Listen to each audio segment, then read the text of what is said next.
很多人他的心情不好，因为它是一个事件驱动，就这个事件导致了你不开心，但这个事件远去了就会好。说一线城市虽然他们的收入很高，但是大家的这种不足感非常强烈。你想要一个很完美的一个生活是挺难的，就是你现在还能被雇佣，在市场上是存在价值的。我觉得我是可以跟人打工的。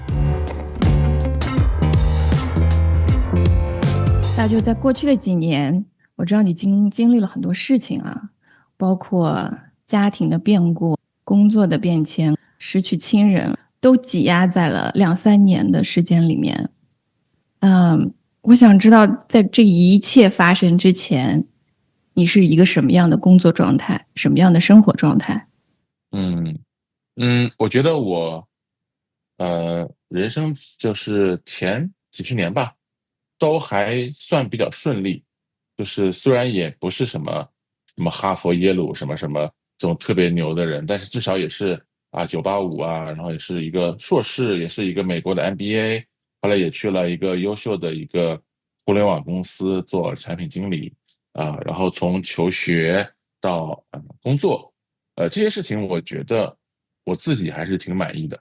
就是嗯还是有比较顺利的。然后后来就遇到了那么这么有一个人生的一个低谷，那就有这么多的事情突然发生，从这个离婚到失业，到这个我父亲得了癌症，然后去世。那么这几年的时间就是那我整个人呢精神状态也就陷入了一个抑郁的一个状态。然后呢到去年就好起来了。所以中间大概这部分是3年左右，3年左右。所以说，如果你要归纳一下的话，就是一个人他之前还算比较顺利，然后突然觉得自己踩了一个大坑，然后慢慢再爬起来，大概就是一个这样的状态。那在之前很顺利的那个成长环境、成长嗯，过程中，你最大的挫折是什么？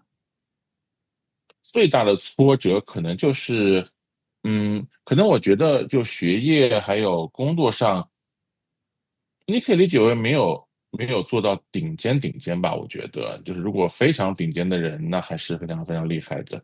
那比如说我也没有到，比如清华去念本科呀，我也没有到美国的哈佛、斯坦福去念 MBA 呀。就虽然我也是读了硕士，我也是985的本科，我也是一个 MBA，但可能跟其他人比还是有差距。不过我个人对这点倒是，我觉得还行。其实我觉得不是特别的重要，包括工作呀什么的，我觉得只要我自己喜欢就可以了。这个学校也好，工作也好，我自己非常满意，我自己非常喜欢。然后在这个过程中是一个沿着我自己想要去做的方向比如说先在中国，后来又去了美国，那这些都是我自己非常愿意去做的事情。所以说，我觉得这点上还是满意的。你本科在哪里读的？学的什么？华中科技大学计算机专业，对，是那是一所在武汉，对。那也是顶尖的理科学校。当时专业和学校是自己选的吗？对，我们家就是爸妈在比较小的时候就不太管我的一些决策吧，就我自己做决策。当然了，就是说有的时候呢，父母不管也不好，管得太多也不好。就比如说，我也知道有的人他的，比如说大学的学校志愿都是父母填的，我觉得这个也不太好，因为有可能不是你喜欢的。但也有人就是父母也完全没有知道，然后他自己的可能知识面呢都比较有限吧，所以也说不定填错了也有可能。反正我觉得我属于比较幸运吧，就是我父母没怎么管我，然后我自己就填了一个我自己感兴趣的专业。然后当时呢，我们省是叫做估分报志愿，所以的话呢，你其实不知道你有多少分的，就是你只能估一下你多少分。所以说，所以那个时候，这种报法呢是比较有风险的，就是如果你一不小心，你就可能会落榜。所以我还报的有点保守，为了就是说，哎，我想学一个我认为可能比较好一点的专业，一个觉得还不错的学校，然后自己肯定能进，这种比较有把握的这样一个策略。嗯，嗯所以到本科还是挺满意的，去了自己相对比较理想的学校，读了自己感兴趣的科目。嗯嗯过了多久选择出国的？这是也是自己的一嗯个早早定下的目标呢，还是嗯也不是很早。你像我在读本科的时候，包括我读硕士的时候，我有很多同学，中间都出国了。我那个时候其实都没有过这个想法，当时他们出国主要是理工科嘛，嗯所以去国外去念理工类的博士啊，然后做工程师或者做大学的教职等等。我当时觉得好像不是特别感兴趣，但可能也是因为我不是特别了解，因为我并不怎么认识，比我大一些的到海外来念硕士博士的一些人。那有些人他就可能比较轻车熟路一点，比如说他有认识的学长、学姐或者亲戚，走了这条路，他比较清楚。我其实当时比较迷惑，比较的无知，所以我就根本没想这事儿。然后后来呢，是去了上海工作，嗯工作了一段时间之后呢，我就了解到了这个留学这个事情，而且当时呢，我也逐渐的了解到自己的一个职业方向。比如说我刚刚入大学的时候，我学的是计算机专业，但是呢，我后来发现其实我不是特别擅长写程序，当然这个也是，我觉得也是相对而言，就相对于我的同学而言，我觉得，他们还是有很多人在写程序方面非常擅长，而且这个东西我觉得有一点点天赋，有的人他逻辑思维也好，他机器的这个思考能力的确很强，所以说呢，我后来就慢慢的去探索，那我应该做什么？所以后来我就探索到说，哎，我想做一个互联网公司的产品经理。那产品经理跟程序员其实是一个合作关系，就是我虽然不写程序，但是呢，我跟程序员合作，然后告诉他我们要写一个什么样的程序，这个程序产生一个什么样的功能，为谁服务，有什么价值。其实还是能，有用到一些学到过的知识，然后呢，又不是完全是一个写工程的这样一个职位。后来我逐渐的发现呢，这个职位可能是我比较想做的。后来嗯呢，我就做了一些研究，我就发现，美国的这个互联网公司，比如说硅谷的互联网公司，比如说西雅图的那几家大厂，他们呢都会在美国的这个 MBA 里面去招人来做产品经理。那我当时研究到这个信息之后呢，我就觉得那这个可能是有一条可以走的职业道路。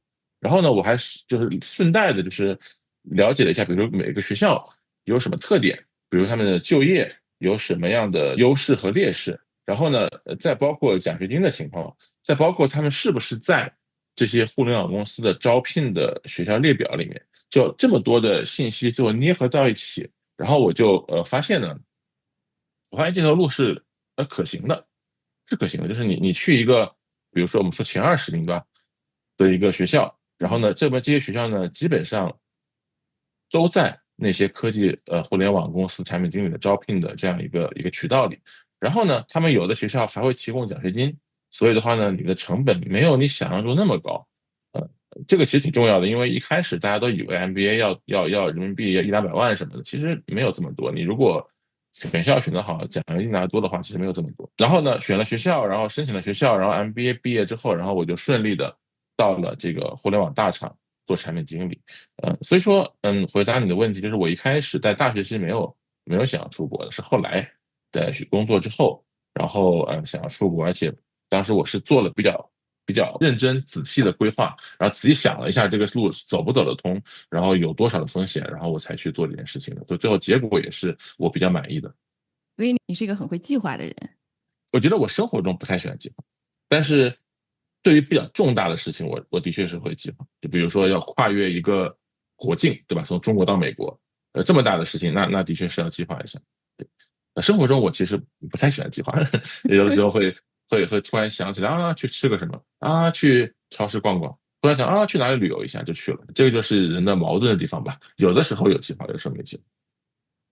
生活上比较随意，但是嗯职业方面、学习方面都相对比较有计划，比较有韧嗯性。所以回头嗯看，我知道你 MBA 毕业之后是进入了 Google，在 Google 之嗯前，几乎每一步都是稳扎稳打的。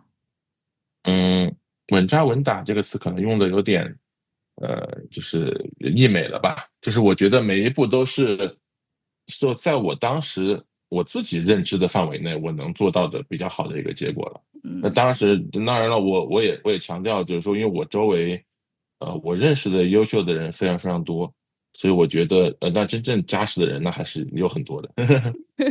你对自己要求比较高，当然，如果要跟别人比嗯的话，也是嗯没有底的。但是回顾那些年，我嗯觉得没有特别巨大型的挫折，一是是路成长过来，还相对比较是的的顺利。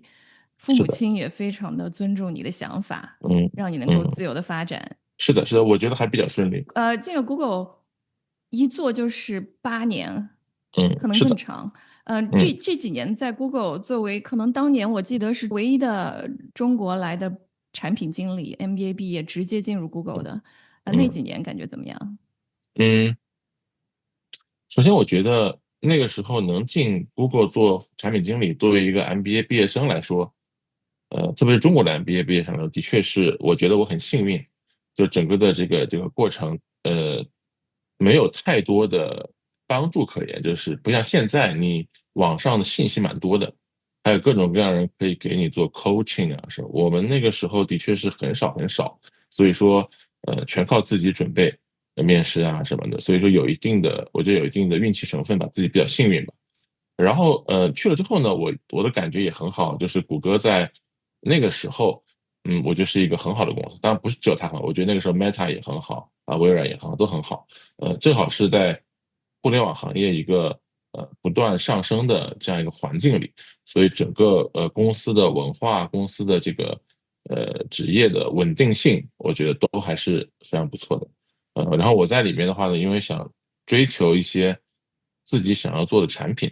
所以在里面就换组，就从一个产品换到另一个产品，换到另一个产品这样的一个过程，它也很支持，就是公司内部也可以换组，就是你只要证明给新的招聘经理说我能做这个事情，他就会把你从原来组调过来。这个事情我做了一些，然后也是不断的朝着自己的想做的事情去做吧。另外呢，我在 Google 待的时间比较长的原因之一呢，也是我觉得身份很重要。在美国的话，如果你没有身份，就可能会寸步难行。然后特别是你一旦被裁员，或者是你没有身份，但你 H1B 要过期了的时候，就会非常非常被动。所以说我在比较早的时候就说，如果这个 Google 的工作还可以的话，我就先不换。你在一家公司里待着，你拿身份的速度是最快的。你换来换去，有的时候就有可能会要从头开始，所以就会 delay 一些。所以当时我一方面对 Google 总体来说还比较满意，另外一方面就是我也为了自己的这个身份着想，所以就待在里面待的时间比较长一点。那8年你换了几次组？换了3次。3次换组，主要的原因是什么？嗯，我觉得主要其实应该是正反两个情况都有。嗯正的情况就是说，我觉得我有我更想做的事情，比如说我对这个组更感兴趣，所以我想去那边，这情况是有的。但也有反的情况，反的情况就是我去了之后发现好像不是很合适，就是他做的事情跟我的技能或者他要求的技能和我能提供给他的能力不是特别相符。嗯。所以后来这种情况呢，我也就决定说，那做下去也就是大家都不会很开心，所以我也就走了。这两种情况其实也都有。那到最后，这个两者都满足的，到后面的话就是去了YouTube 的那个组，然后我基本上我觉得，那个组还是挺满意的，不管是工作的内容，还有我自己的能力、兴趣，我觉得还挺匹配的。你觉得这几次辗转，嗯呃，是比较顺利的呢，还是中间也比较纠结的？呃，我觉得这个你要从什么角度去看吧，就是你如果从一个人的职业的攀登的角度，比如这个人他是一个想要去攀登他的更高的级别，不断的升职啊，什么什么的，加嗯薪啊，带人很大的团队，说这如果他是考这些东西的话，那还是就是换组一定要谨慎。嗯，因为换组的话会导致你很多的知识被 reset。就你以前做的事情，你有很多的这个领域知识，在新的组不一定用得上。那他那边也有很多知识你也不知道，所以你每换一次，你都 reset 一次，就会有很多的这个对你本人的职业攀登上的一些挑战，可能会有一些 delay 呀、等等之类的。我的情况倒是我不是特别在意这个事情。我觉得我还是想在一个我喜欢的环境，做一个让我很满意的，并且很适合我的一个事情。所以我的确是愿意去探索一下。而且尤其是 Google 的产品有很多，所以的话呢，它总有你会感兴趣的。所以说我觉得探索一下之后呢，找到自己感兴趣的这个事情呢，我觉得我还是挺满意的。这个事情还不仅仅是停留在 Google 的最后一个产品，就我的 YouTube，对吧？因为在那边工作一段时间之后，我后面出去找工作的时候，跟人面试的时候，别人都对这段经历很感兴趣。嗯。所以说呢，包括我现在的工作，其实跟我在 YouTube 的工作有很大的关系。所以说，当你换组换到了你觉得顺手的事情的时候，这不是只有那一份工作有点帮助，是后面都有帮助。所以你是一个看得很长远的人，因为尤其是年轻气盛的时候，像我们刚刚从 嗯 MBA 出来的时候，嗯可能会非常嗯纠结，你是以什么速度在往上升啊，或嗯者是取得哪嗯些成就啊，在那个时候呢，你就可嗯，以去 intentional 的 prioritize 更加我觉得这长远的。个，我觉得这个不叫长远，我觉得这个叫什么呢？嗯这叫有的人他可能适应性比较强，就比如说他有的人是能做什么都行啊，你做这个产品也行，做那个产品也行。我觉得我的性格，我觉得也是基于我对我自己性格的了解，就嗯。是我还不是那样的人，就我没有那么强的适应能力。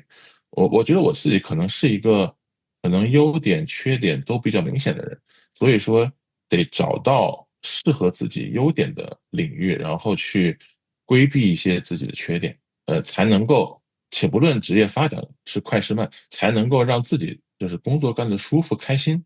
我觉得就哪怕只是这个要求，我觉得还是要自己去寻找的。有的人他适应性强，他做什么都可以，都能做得特别好，那我觉得这些人也是非常非常棒的。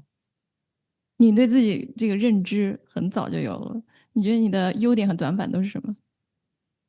优点的话，我觉得，就比如说从职业角度来说的话，我对于这个纯网络产品以及对于用户的需求的理解，我觉得是比较强的。嗯那么也就是说，纯网络是什么意思呢？就是说这个事情的所有的体验和互动都是在网上的。那比如说我举一个不是纯网络的例子，比如说外卖。比如美团这种，这种就不是纯网络，因为你要跟很多线下的事情打交道，我觉得这些方面我不是很擅长。纯网络的东西，比如说网络社区，对吧？聊天软件，等等，论坛，这些是纯网络，就是这些事情，我觉得我比较擅长。这些我比较擅长，可能是因为我从小比较宅，就是我比较喜欢上网。就是我从小就逛遍了中国的各大 BBS，然后社交软件什么的，所以说嗯，可能这方面我比较有感觉。然后呢，从用户的使用的这个需求角度，我也比较有感觉。可能因为我自己本身是一个互联网的重度用户，所以说我可能更有感觉一点。那么反过来就是，一个是刚才讲的这个线下的东西我不是很熟，第二个就是偏后台的东西我不是很熟，就比如说推荐算法，对吧？我觉得我就不太会搞。比如说内部工具，我们叫 developer product，对吧？就是给研发团队使用的产品，这些我觉得就不太擅长，因为主要还是因为我本人没有做过程序员，所以说我对于他们的需求不是特别的有感觉，所以说我觉得还是这是从产品的角度来说，另外一方面我觉得也跟这个环境有关系，我觉得我比较喜欢那种比较 supportive 的一种环境。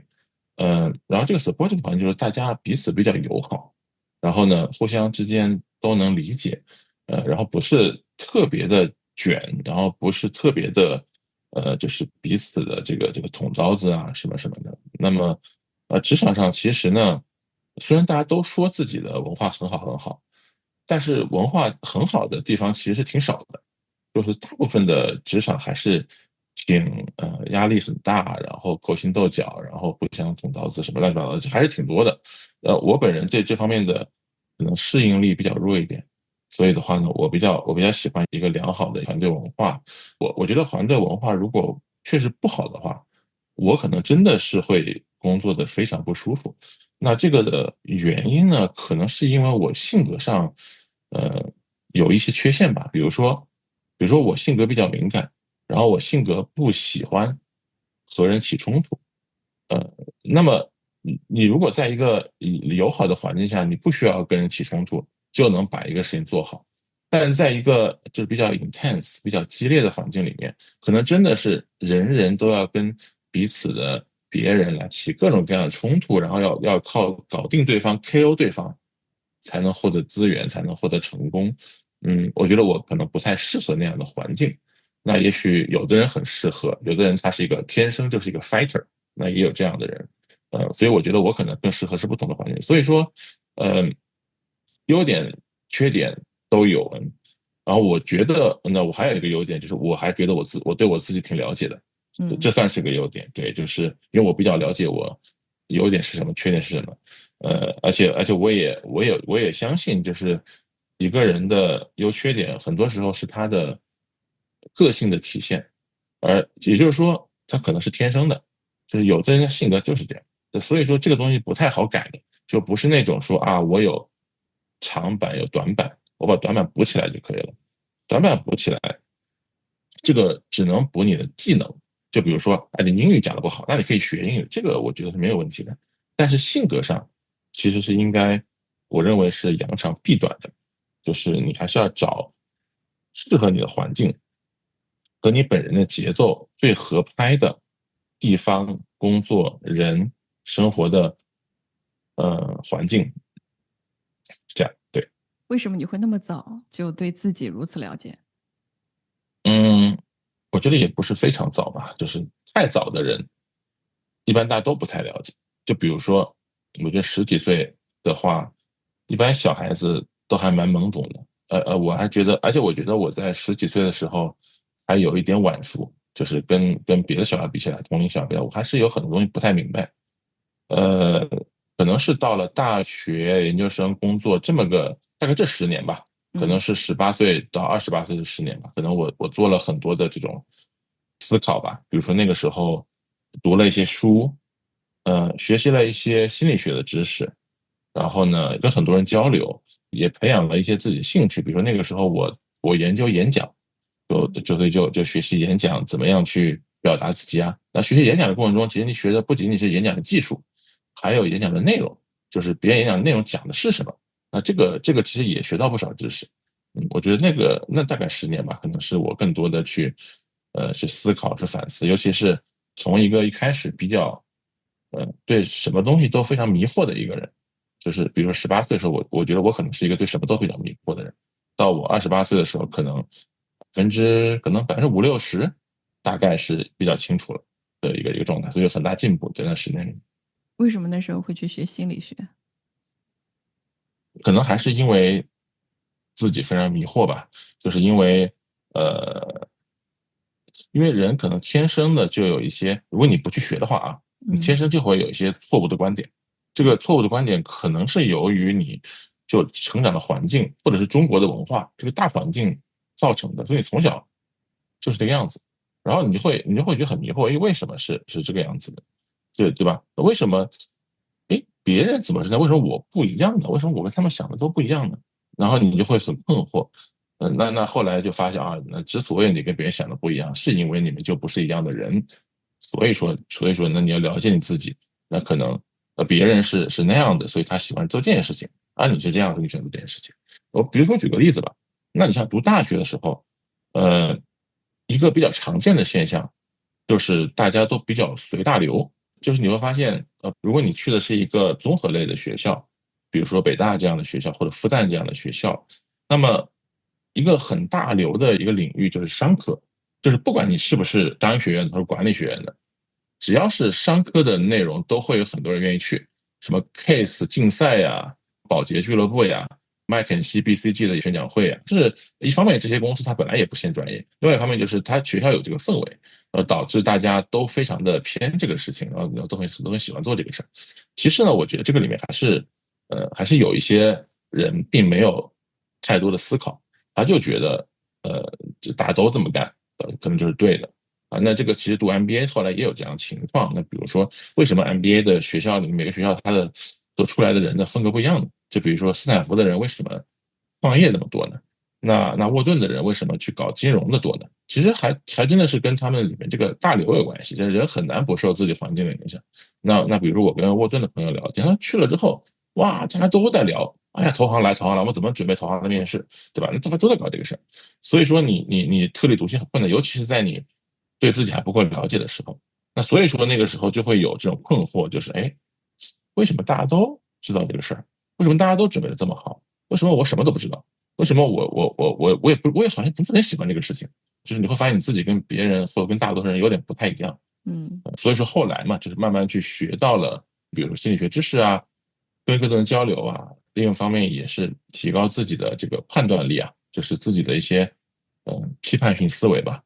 就比如举个例子，我觉得年轻的时候的人一般只会看到别人好的一面，是比较少能够去全面的看一个人。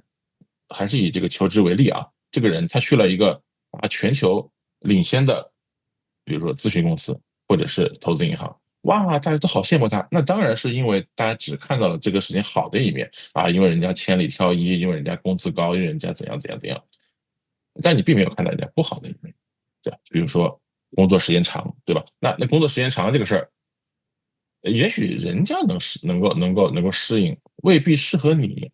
就如果你很幸运，你也拿到一样的工作，也许你会非常痛苦，因为这不一定是适合你的。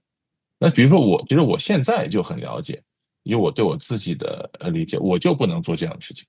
就是说，当然我也没有去，也没有人给我 offer，但是如果我给我 offer 的话，比如说投资银行这样的工作，我觉得我肯定做不下来，因为我不是那种对于高压力、快节奏 intense 的工作环境非常适应的人。我比较喜欢就是说，工作还是要工作的，肯定是有很多的工作要做，但是呢，你不要把我压着像打仗一样。就比如我做一段时间，我稍微take a break，要休息一下。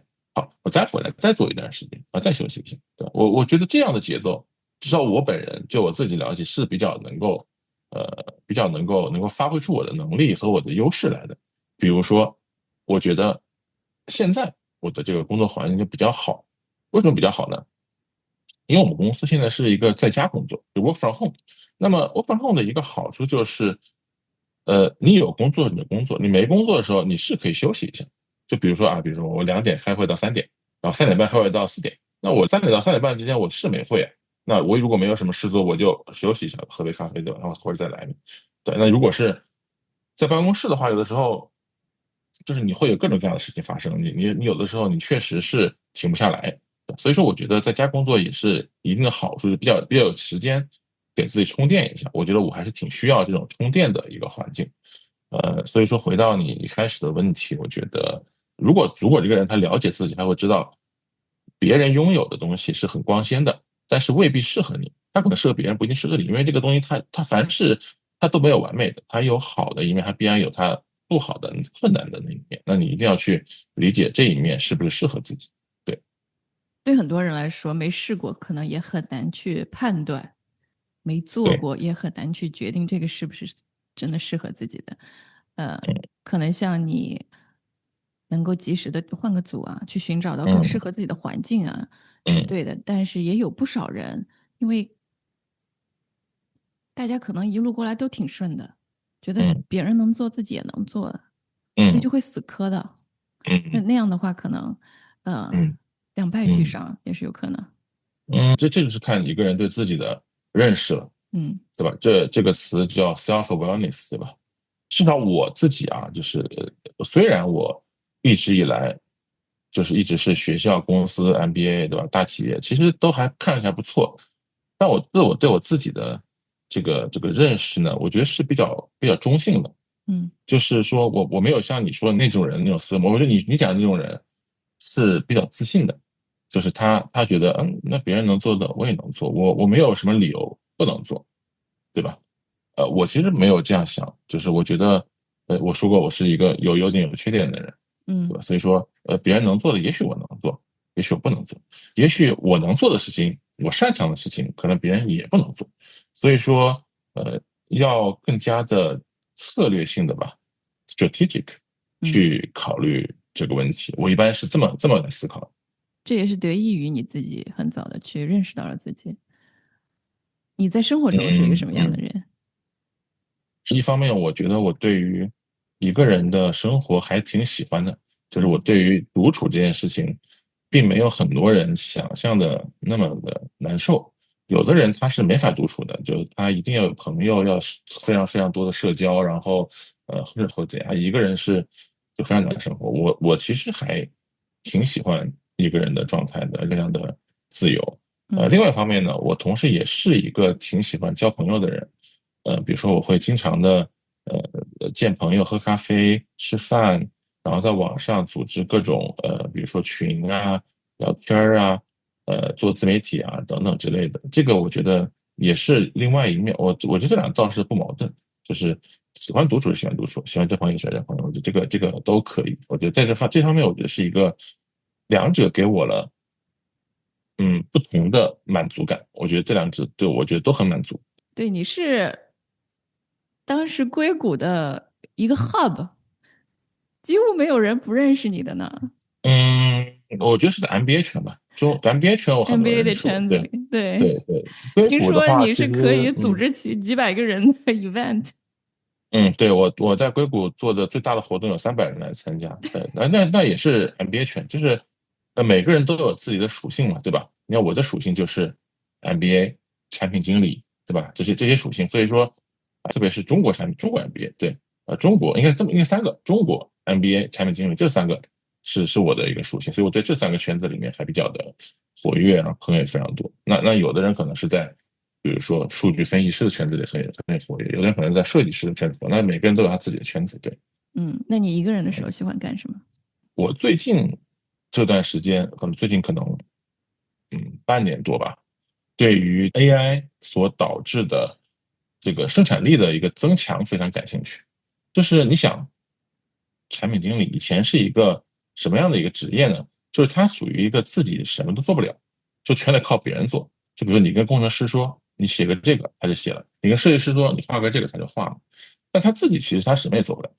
但是呢，现在有了 AI 之后呢，我觉得产品经理被增强了。产品经理现在就如果他有个想法，他可以用软件来帮他做设计，可以用人工智能帮他写代码。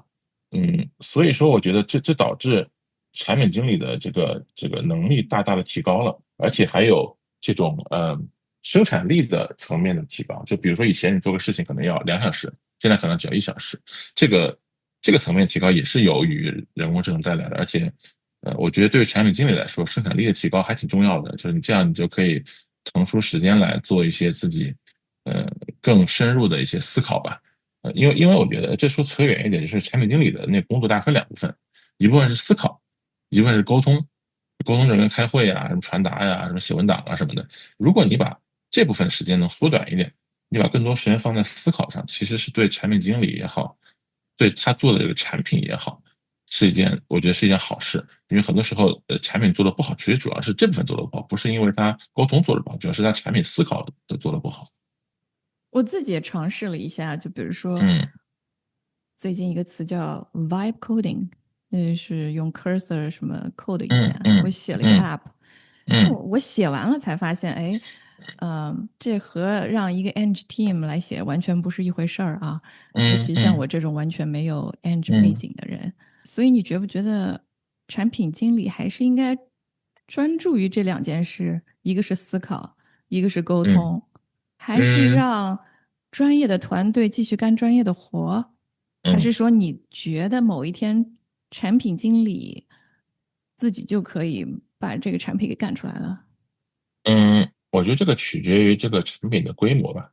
我觉得这个产品一般来说，像我们所在的这些公司，对吧？嗯，那产品规模都挺大的，就对，绝对不是一个人能做出来的，肯定是嗯大家分工的。嗯就有的人会做产品的这个思考，有的人会做工程，对吧？有的人，那你说人家做工程师的人，人家不会做产品思考，说明他们也会的。就这个只是说因为事儿多嘛，大家要分工一下。而且从这个理论上，因为到后来大家能力上还是有一些这个专业的这种划分嘛。就比如说，对，哪怕你会用 Cursor 写程序，你肯定没有程序员写的好。所以说这个事儿，专业的事情还是让专业的人去做。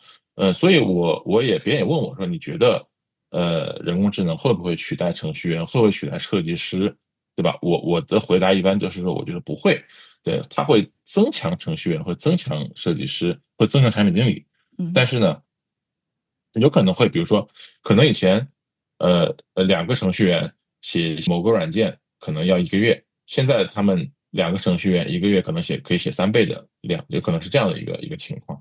所以说，在一个大的体系环境里面，比如程序员有工程师、有产品经理、设计师什么这些的，这个我觉得，我觉得产品经理肯定是不会替代程序员干活的。不过呢，在这个环境里面，产品经理还是可以有很多的事情，在他自己的领域里面可以让自己变得更能力增强的。比如说，我给你举个例子，嗯像以前我们写 PRD 的时候，除了要写用户需要什么，对吧？我要做什么产品，对吧？但你如果只是写文章的话，其实看的人有的时候看得很费劲的，说啊，我先点这个产生这个，再做那个。那以前的话呢，这个事情很多时候我们都是让设计师给我们来做一个就简单的设计，嗯就是一个 high level 的，我们叫 wireframe 的一个 level 的设计，主要是为了传达你的产品意思，倒嗯不是为了真正的设计这个界面。然后呢，这个你拿到这个东西之后呢，你会把它放在你的文档里面，然后你把这个文档拿去给别人看。比如说你跟你老板对吧过这个方案的时候，就告诉他啊，我的想法是这样的，这个东西呢是长这个样子，就给你刻把这个样子给他看。那这个事情其实对于程序员、对于产品经理，其实两个人都不太好。为什么呢？第一，对产品经理来说，你得求别人干活，就是这个事情你得，人家要是有事儿呢，对吧？你这个事情完全是一个，就你必须要采取一个代理来帮你做这个事情的方式。对于设计师来说，这个工作其实没有什么用，因为它只是用来内部传达的意思，最后这个东西会被扔掉的。它整个的设计会从头的再设计一遍，会做一个非常完美的一个设计出来。那他很忙的话，他就觉得那我为什么要帮你花时间做这个事儿？像这样的事情，我现在都不找程序，不找设计师了，就我都用 AI 做。就是现在 AI 的确就做一个产品功能的能力的传达的这个方向，AI 已经可以达到我的要求了。我觉得那这说明第一，产品经理能力被增强了，那整个团队的效率也提高了。所以说这是在大企业里面，小的环境下的话。我觉得那种很小很小的团队，可能的确会出现那种一个人身兼数职的一个情况。比如说现在我逐渐的观察到了一个小的趋势吧，我不知道以后会不会还会越来越多啊，就是有很多的艺人产品，就一个人做的产品，就是都是他一个人，就从设计到工程到什么宣传，就选他一个人。然后这种产品呢，一般它的功能都十分简单，就它不是Google、Facebook 啊这么多功能，对吧？那可能不可能一个人做完，但是他做一个很小很小的产品，然后产品由于特别简单，所以他就全都自己做，设计也自己做，工程也自己做，宣传也自己做。呃，然后由于有 AI 的这个加持，导致这件事情变简单了。就是以前你一个人可能做不了什么，但你现在也许可以做很多事情，如果你这个产品足够简单不复杂的话。所以说这个也是我看到的一个趋势吧。对对对，哦，我觉得你这么一说，特别 make sense。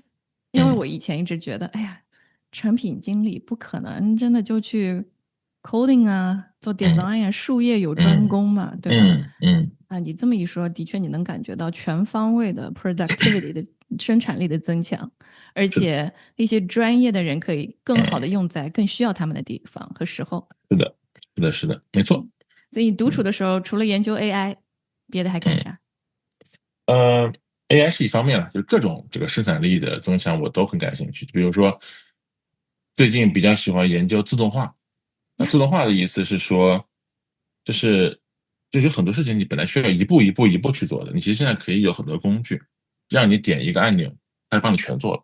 那这个也是我最近比较研究的一个话题。Anyway 了，就是喜欢独处的就很喜欢研究这个东西，而且这个东西现在的感觉是这样的，就不嗯是说你有足够的时间，你可以把它学下来，其实不是这样，因为他们在巨快速的发展，每天新的新闻都会出来，新的产品都会出来，然后我又是那种喜欢到处看内容的人，所以现在我的情况是，不是我有很多时间，而是我时间不够，就是我除了工作以外，其他时间就算我其他时间全用来追最新的科技、最新的发明、最新的产品，我觉得我根本追不过来，真的追不过来。所以说，这也是我的一个烦恼吧，就现在的一个烦恼。到晚上的时候，比如说下了班以后，我可能就没有兴趣做这个事，因为有点烧脑，我就会上各种社区，比如说 嗯 YouTube、小红书，包括 Facebook、Instagram、LinkedIn，就反正就经常到处逛，跟别人交流，在网上做交流。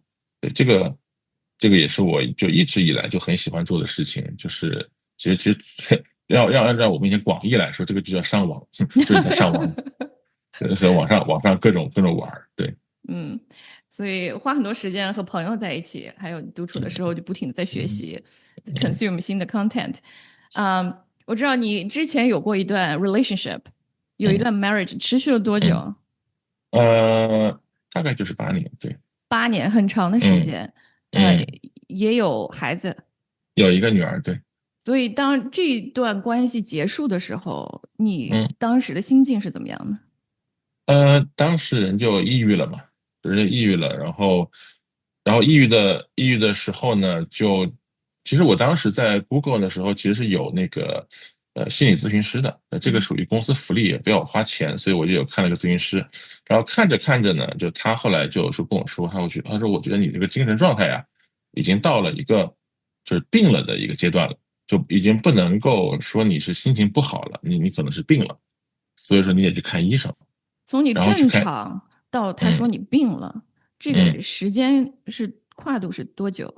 那可能还是有点长的。就是刚开始去看他的时候，可能只是可能心情不好，对吧？偶啊，尔有点烦恼，但是后来到了这个离婚的这样一个阶段的时候，就心情就变得非常不好，然后就特别不好。然后后来就他跟我说，还有你就觉得你这个情况应该去看医生了，所以后来我就在他的建议下，我就看医生去了，然后医生后来说你这个是一个抑郁的这样一个现象，然后呢也跟我说你要比如说你要吃药，你要怎么休息什么什么的，然后而且他也说呢，就是这个东西，你抑郁的话呢，你本人的生理机能是会受到影响的，这个我觉得也非常正确。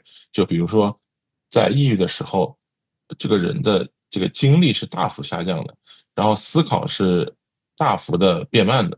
嗯然后对于这个压力的承受能力大幅下降。嗯，你一旦有一点点压力，有一点点这个难的事情的时候，然后你的内心就会产生一些巨大的不舒服的感觉，不舒服的感觉，对。对，所以说当时也是积极的配合医生做了治疗，然后也是在医生的建议之下，当然他也问我，就是你自己感觉怎么样？我说我感觉不太好，他说那你可能需要休息一下。所以的话呢，我就在 Google 里面请了这个一个长假，一个嗯长假。长假之后呢，我又那段时间我觉得是好了一点，因为不上班嘛，就吃药嘛，就慢慢休息啊，休养什么的，好了一点。好了之后呢，我又回去上班，然后发现又不行。就是你在家里待着的时候，你觉得你好了，但是把你放到一个压力很大的工作环境下的时候，你突然有同事、有项目、有 deadline、有老板，又不行了。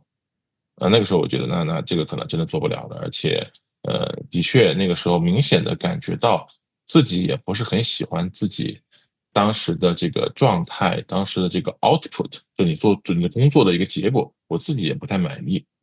呃，总之就是不太好。呃，嗯什么样的症状，医生觉得你就，嗯就或者说心理咨询师就觉得不太好，你嗯需要去看一个医就比如生。说，你这个人，就是你看他的时候属于那种，一脸愁容，就是完全没有表情，就是嗯完全是一个，就说话的时候这个完全没有力气，然后非常非常低落，这种就是让人看出来，就是你已经不是一个心情不好了，你属于嗯，生理性的这个心情低落。不是靠说就能解决的问题了，不是靠跟咨询师聊天能解决的问题了。你也能感觉到你提到的 energy 特别的低，嗯，思考的对呀，速度特别的慢，对呀，对呀。或者说很那容易被点燃。还有很多的症状，比如说，抑郁症的一大症状就是对什么都没有动力，对什么都没有兴趣。嗯就比如说我以前很喜欢做的事情，哪怕是打篮球运动，对吧？嗯比如说我以前还喜欢打游戏，那个时候就连这些事情都没有兴趣，就是洗完做真的没兴趣了，就你完全没有这种感觉。这个我觉得跟你本人的那个可能大脑里面的一些什么东西的分泌啊什么都有关系，突然就没感觉了。而且由于讨厌这种生活的一个状态，导致睡觉的时候呢就睡得非常的这个奇怪，就比如说晚上会睡不着，但是早上呢就完全不想起。完全不想起，就是可以一直在床上躺到中午，就是不是睡着了，就是不想起来，就是这种很丧的这种感觉。没有动力起来，嗯没有动力，对，没有动力，没有快乐，觉得人生没有意义，是这样，也没有 motivation。没有，对。后来在医生的帮助下，是有了什么样的变化或者是好转吗？而这个事情其实要花很长时间，就是嗯包括当时医生也其实给我就很早就提过醒了，就是这不是就是你给你吃2天药就好的事儿，这是一方面。另外一方面，抑郁或者别的类似疾病吧，都不是那种医生一看你得了什么病，就会给你一个药，你马上就治好了。其实一般都不是这样，因为这个每个人的生理结构和他的这个身体不太一样，所以这个药可能对你有用，可能对他没有用。所以说，医生只能说你现在大概有这个问题，有抑郁这个问题，然后我这里有比如3种药，你先吃第一种，好不好用？好用就吃，不好用再换第二种，但不行再换第三种，就是这么一个摸索的过程。所以一开始的时候呢，吃的药也是我觉得不太有效，后来吃着吃着发现，哎，找到了1、2种对我比较有效的药，所以说花了一些时间来做这个探索，然后包括这个吃药本身，它所产生的一个效果也没有那么快。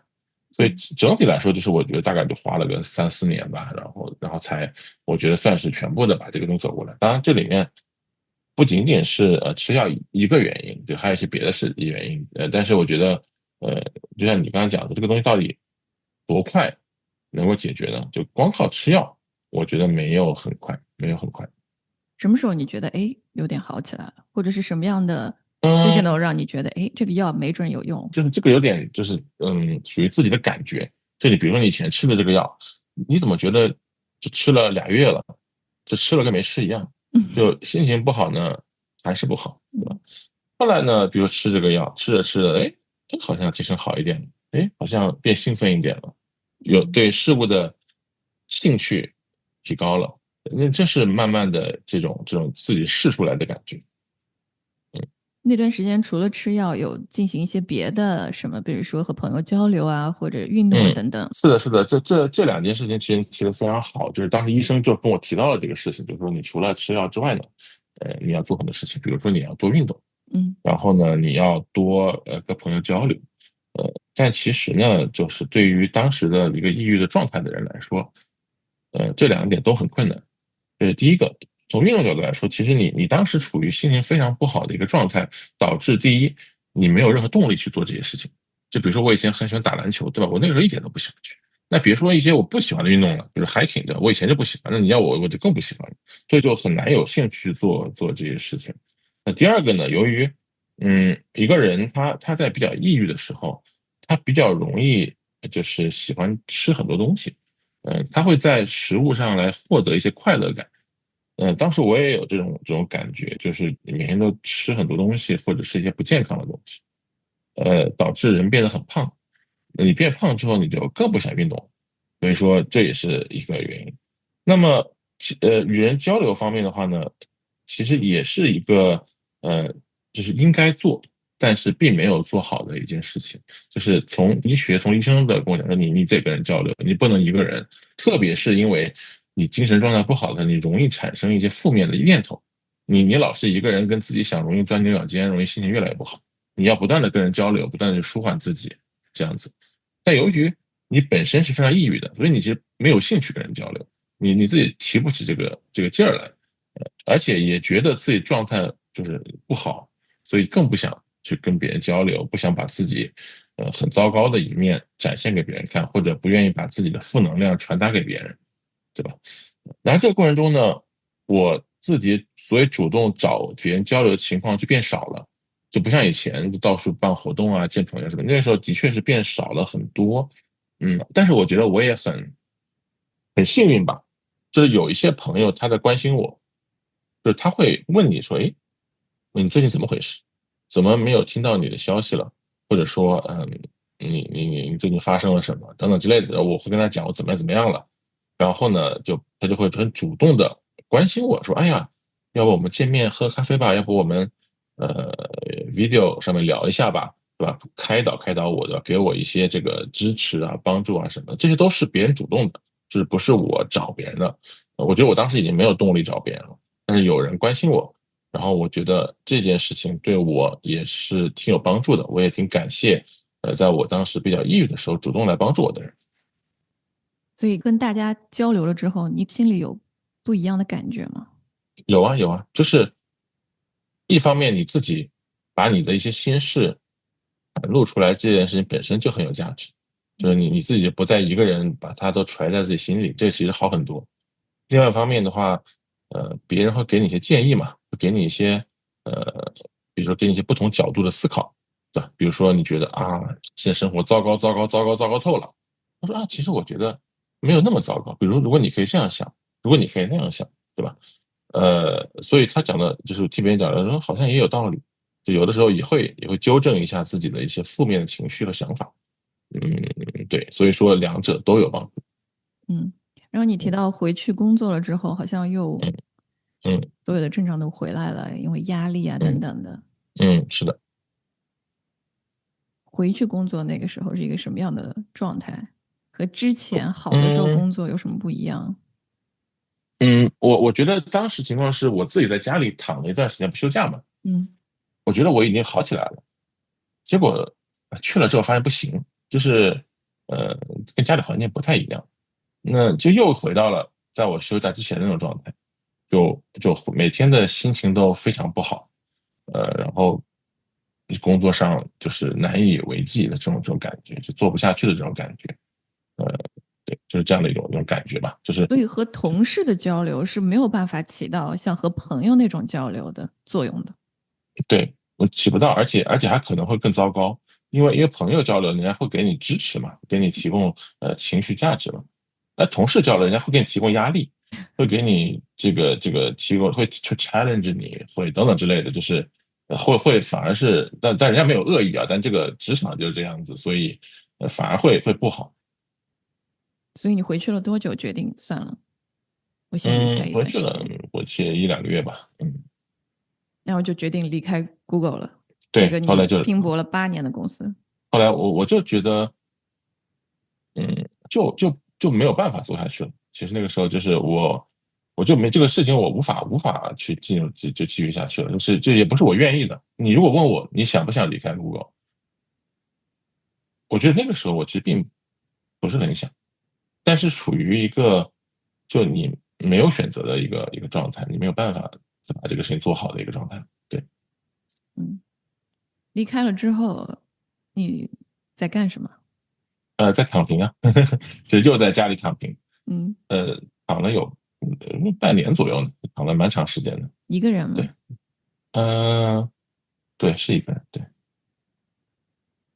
那个时候是疫情啊，嗯那是疫情，对所以说当时我妈跟我说她想过来陪我们，但是她其实不太方便过来，那个时候因为有疫情的原因，嗯，所以说就没办法，对，所以就是一个人。对，所以那时候又是疫情，然嗯后你又一个人嗯在美国，亲人都在嗯中国，然后嗯到处都是关闭的状态。嗯嗯，这个疫情你是独自一个人度过的。嗯，对，所以那个时候是不太容易，但是呢，就是人在没有压力的时候，的确会稍微舒服一点。就你不上班了，你的那个心理压力会小一些。嗯，所以对于身体的恢复是还是有一些帮助的。那段嗯时间6个月也没有上班，你有嗯对职场啊、career 这些东西有一些新嗯，的 perspective 吗？新的认知吗？我当时的情况是因为自己觉得自己的这个身体非常不好嘛，所以说我当时的想法就是我得回到职场去。嗯而且呃大家也知道，就是特别是在中国吧，就是对于年龄这个事情还挺在意的，还挺在意的。那个时候我已经快40岁了，所以说我也很担心，就说你看我现在精神状态又不好，我以后还能不能够继续做我的工作，其实是有一些不确定的这种感觉在里面。后来当然休养了一段时间之后呢，我就是说，一开始其实没有想找工作，但是休了一段之后，我说那还是得回去上班，还得工作，所以嗯说就最后，当然情况就身体会变好一点点，然后就说那我再去试试看，再去面试面试。然后呢，那个时候恰好是一个还不错的一个时间，因为不知道你记不记得，就在 COVID 的快结束的那段时间的整个互联网行业市场挺好，所对，以说机会也有一些，也面了不少公司，也拿到了，其实当时美国有 offer，中国也有 offer，就当嗯时也在中国的一些公司面了一下。后来反正那我就说那行吧，有 offer 那就回去上班吧。那所以说后来就决定，那是在22年的年初的时候，就加入到了第一家小公司，就在 Google 8年，对吧？后面是辗转了3家小公司，那这是第一家。第一家公司情况怎么样？做了多久？做了半年多，嗯然后公司 lay off，然后把我给 lay 了。小公司嘛，startup，然后公司的我觉得它的战略、它的管理，比如嗯它招人的速度、招人的这个怎么使用人等等各方面，我觉得这还是有点问题，嗯有点问题。包括应该把什么样的人来做什么样的项目，我还是觉得呃的确是做的不是很好。所以说，而且还不止裁了我这一轮，我走之后，他又裁了一轮，只不到1个月吧，又裁了一轮，所以就还蛮多人被 lay off 的那个时候。那公司是什嗯么样一个规模？嗯，我去的时候大概是几百人，五百到1000之间吧。嗯，然后嗯那6个月就等于说你是休整了一段时间，然后嗯，重返职场。是的，那6个月自己的症状啊、身体、心理健康情嗯，况怎么样？有一些好转，我觉得，如果我觉得没有好转，我可能不会回去上班，有一嗯些好转，对。但你说非常好吗？嗯，可能没有完全好，但是好到就是还行，还能上班的一个程度。结果呢，第2年被 lay off 了，对吧？那事情又不好，就是你刚刚从前面一个就是心情不好的状态里面稍微恢复了一点点，没有恢复到最好，对吧？你马上又遇到打击，然后又变得非常不好了。而且后面这一次的情况很糟糕，因为到22年下半年的时候，嗯市场就变不好了。这边不好了。那个时候，开始各种大厂裁员，什么亚马逊啊、Meta 都裁员，然后23年初的时候，Google 也裁员，嗯。就情况就非常不好了。所以说那一次，找工作找得非常非常不顺利。然后你非常不顺利的时候，你本来就心情不好，然后你又因为这个打击，那心情就更不好。对，是这个情况。所以听上去像是在做 roller coaster。你回嗯到了职场，在小嗯公司待了六个嗯月，那6个月有当年在 YouTube 回到 YouTube 的时候那嗯种感觉自己没法胜任那嗯种感觉吗？或者说压力嗯成倍的回来嗯，了？我觉得是，我觉得不一样。就是在 YouTube 的时候，我的感觉就是因为 Google 对于员工的要求是很高的，它的确是有一个，它针对每一个人，你的岗位、你的职能、你的 level，它有一个 description，就是嗯描述，就你得做成这个样子。所以说，它这小公司没有这个事儿，小公司是说你有这摊事儿，你做就行了。那这些人跟你一起合作，所以说他没有那么大的这种在这个方面的就对你一个人的评价的这么大的压力。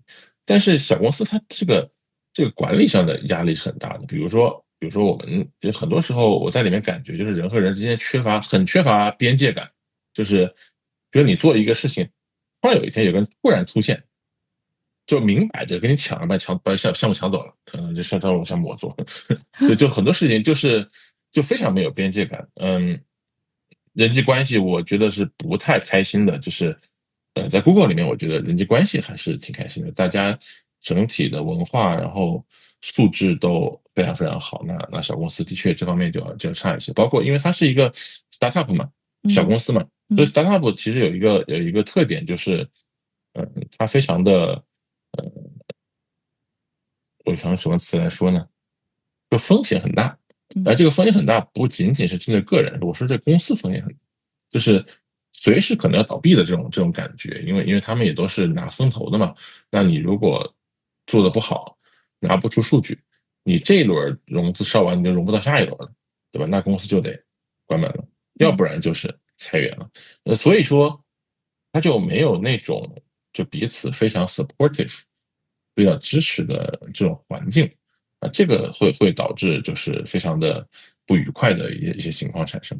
对，业务压力就特别大，必须要 嗯 deliver，必须要快，必须要嗯，能帮助下一轮融资成功。对啊，但这个是从比较高处的角度来说，从一个比较低处的，从一个比较细节的角度来，其实主要是人际关系以及就是你做事情的这个方向。其实这些事情上，我觉得小公司是非常非常挑战的。很多时候你会发现，跟你一起干活的人导致你很不开心，或者公司定的方向导致你的这个事情没法开展，就是可能根本就是错的，对吧？等等之类的。所以说这些事情会有很大的挑战。所以小公司的人际关系反而更复杂。我觉得要看是什么样的小公司以及什么样的阶段吧。我觉得这嗯个这个可能是每家公司都不太一样的。我当时那家公司我觉得的确是不太开心，但是后面两家我觉得还行，在这方面会好一点。就每家公司情况都不一样，每家嗯公司特别是小公司，就是各有各的问题，你可以这么说，就是大家都不是很完美。嗯，那嗯第一家公司 lay off 了，嗯你觉得对你心灵上有第二重特别大的打击吗？还是其实你已经有嗯，一定的韧性了？其实那个时候打击挺大的，就是这嗯个打击，其实一开始还挺好的，就是还好。关键是后面那个市场变得非常不好之后，你发现我什么情况？面试拿不到，然后面试过不了，就嗯是就是你会有这种情况出现，就是你说这什么情况？然后你就会呃在这个上面就产生很多的挫折，尤其是比如说你觉得这家公司面子还不错，面子最后一轮了，然后你就会有一些希望在里面，你觉得我应该有戏吧，对吧？然后人家把你拒了。你这个就很不开心。然后呢，随着时间的一个增长，那比如说可能有好几个月都没有达到一个 offer 的时候，这个情况就很糟糕了，就不是一开始了，那心情就很差了，对吧？然后这很长很长很长。然后，23年的时候，对吧？就得知我爸得了癌症，那得了癌症，呃，那就已经更不好了。那不好之后，而且，由于我没有工作，所以说我觉得我可以回去陪他一下。那于是我就回去了。所以说，当然我回去陪他这个事情，我觉得是一个，有利有弊吧。就好的一面就是你可以陪一下我爸嘛，对吧？就是这个是好事。那从找工作角度来说，这肯定是一个不太好的事情，就是你还得，就你其实花了很多时间没在美国嘛，对吧？那你找工作肯定会非常非常不顺利。所以说，回到了美国几个月以后，再回到美国再重新找，对吧？那整个这个其实没有在 work，没有在工作的时间就很长。那这个其实是对一个人的压力啊，这种其实有一些比较严重的一个影响。所以当时在不停的找工作的情况下，还得知父亲生病，你还嗯，记得当时这个消息是怎么传达给你的？那传达就是我爸妈跟我视频的时候说的，就我们经常视频，所以说他视频他就告诉我。你是什么反应？嗯，我也没有什么太我没有什么太极端的反应。我觉得一方面我觉得这是正常现象吧，就是是人都会得病的嘛，对吧？特别是老年人，那怎么办呢？对吧？当然了，就这个还是会增加一些心理上的这个难受的感觉，相当于又加了一层在上面。嗯，然后也会经常去想，哎呀，这个怎么办？怎么办？呃，会让自己的这个心理上的这个压力阴影会更上一层。对，应该这么说。就那个时候已经不是那种突然的产生一种激烈情感的一个状态了，不是说发生这个事情，然后我就大哭了，其实没有，我并没有大哭，但是是一个长期性的，不断的就心理上的一个向下压的一个力量。就像一块大嗯石头，要找工嗯作这块大石头压在那儿，然后嗯，突然又来了一块可能更大的石头是的，压在那个石是的，头上面，是的，是那种的，整个人处于特别沉重的感觉。嗯，对呀，然后决定回去看父亲，在中国待了多久？待了大概3、4个月吧。嗯，嗯，每天是一个什么就还样的状态？啊，每天就陪陪我爸呀，看看医生啊什么的，然后陪一下我妈说说话呀。但是，那倒是生活上倒挺清闲的，因为我也自己也不用什么不用做，家务也不用做，对吧？饭也有人做，所以呃，生活倒挺清闲的。但是你想，你没有工作，你还是有点压力的嘛，对吧？你还是希望自己还是得有工作才行。所以说你待着的时候，不工作的时候，在一方面你陪你爸是个好事儿，在另一方面你又觉得又过了一个没有工作的1个月，对吧？那你这种心情就更加不好。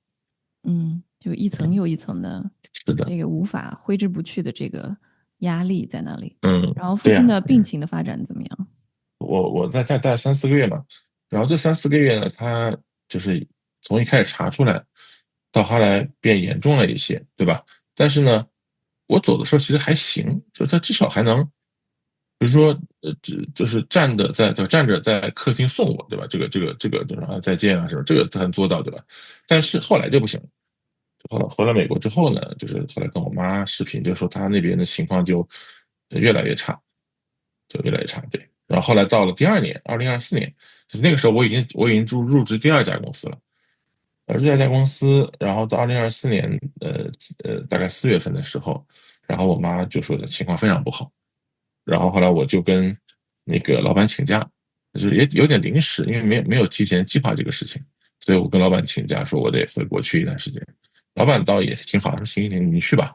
所以我就临时的就决定就回去了，嗯对，然后当时是在2024年是回去待了3个礼拜，就是这时候请假3个礼拜。然后我爸那个时候，他就去世了。去世之后呢，我们就在家那边办了办这个葬礼啊什么这些事情。然后我就回来了。回来之后我就又上班。上班之后呢，第二家公司又裁员，lay off。那一次是 lay off 了20%的全公司的20%的员工。然后呢，我又中招了。中招之后呢，于是我就又找工作。然后找到了现在这家公司，所以现在这家是第3家小公司，对，是这样的一个过程。当时回去的时候见到父亲最后一面吗？见到了，见到，就他当时还健在，就只是躺在病床上。对，嗯，嗯，所以他是在你在中国的时候去世的。是的，是的。这件事情有对你造成更深的打击呢，还是一种不一样的感受？嗯嗯，都有吧，我觉得，就打击也是有的，就是你突然就觉得你少了一个至亲嘛，对吧？少了至亲，那你以前可以跟爸爸和妈妈视频聊天啊什么的，对吧？可以回老家去见他们，或者是把他们接到美国来。那现在你就只能跟你妈聊天，你只能就是他回去见他。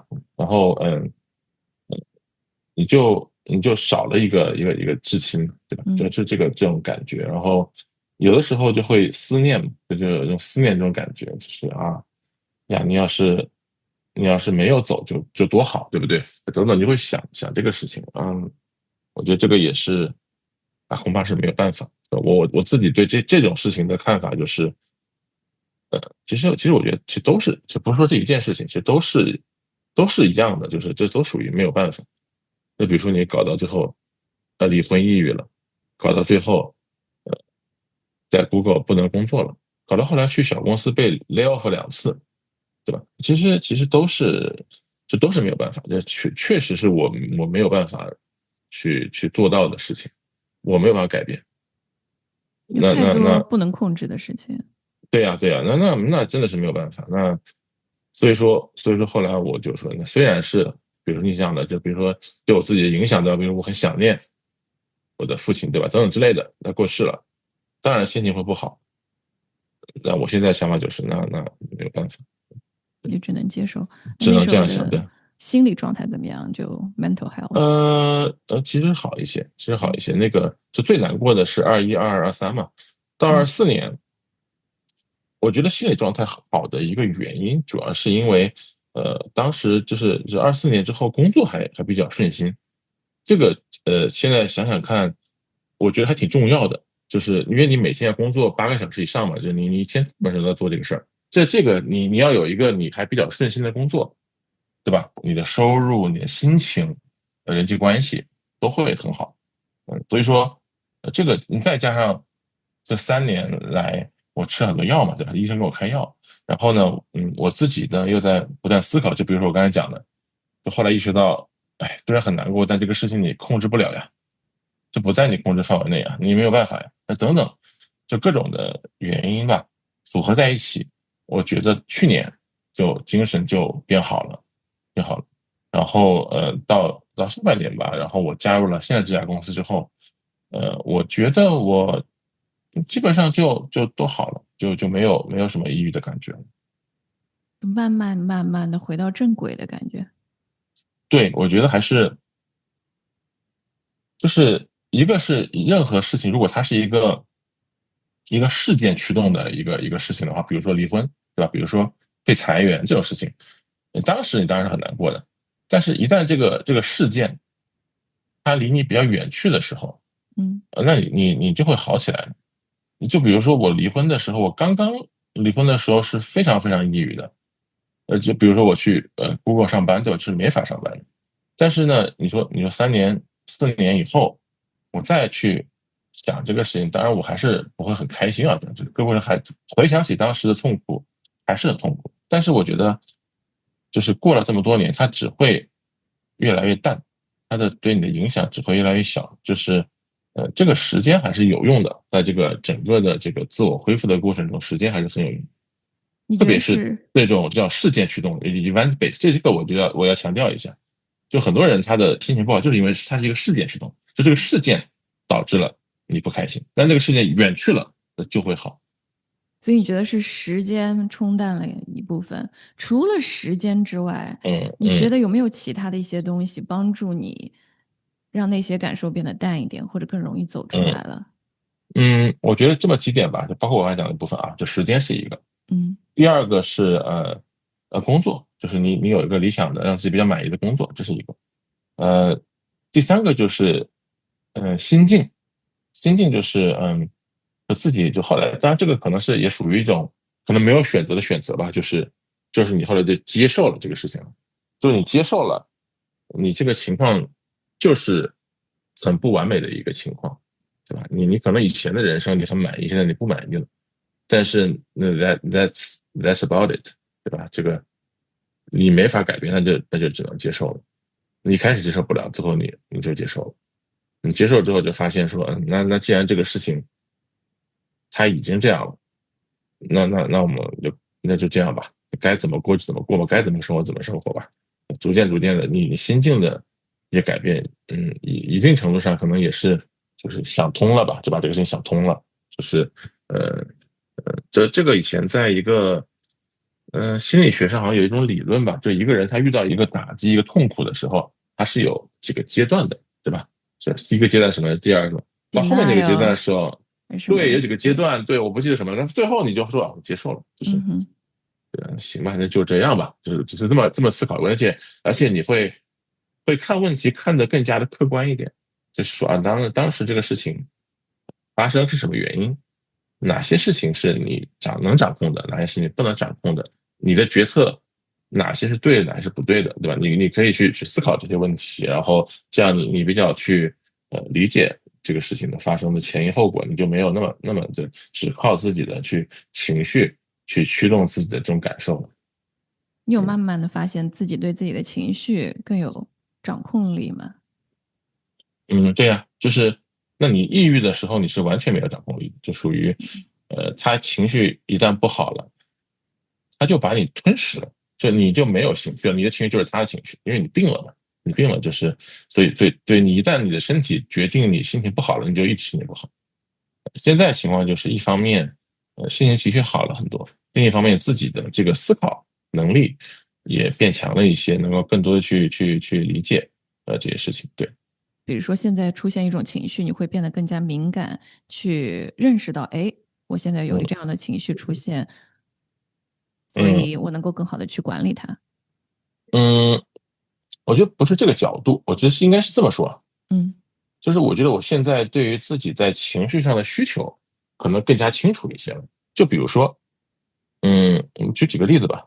比如说我可能年轻的时候，对吧，很喜欢跟人争执，特别是就你上网的时候，你会发现，因为网络这个地方啊，因为你看不到别人嘛，都在网嗯上，就容易会吵起来。比如说以前那个在微信普及之前嗯的时候，大家都在用微博，那微博火的那段时间，我有的时候就会跟网友在微博上吵架，就说你是同意这个观点，我是同意那个观点，我们两个人就会互相的这个吵，嗯对吧？那我现在就不会做这种事情。我现在觉得说，你对，你都对，就让你就这样，就是因为我觉得，就我现在逐渐知道，就自己的情绪、自己的心理的需要是什么。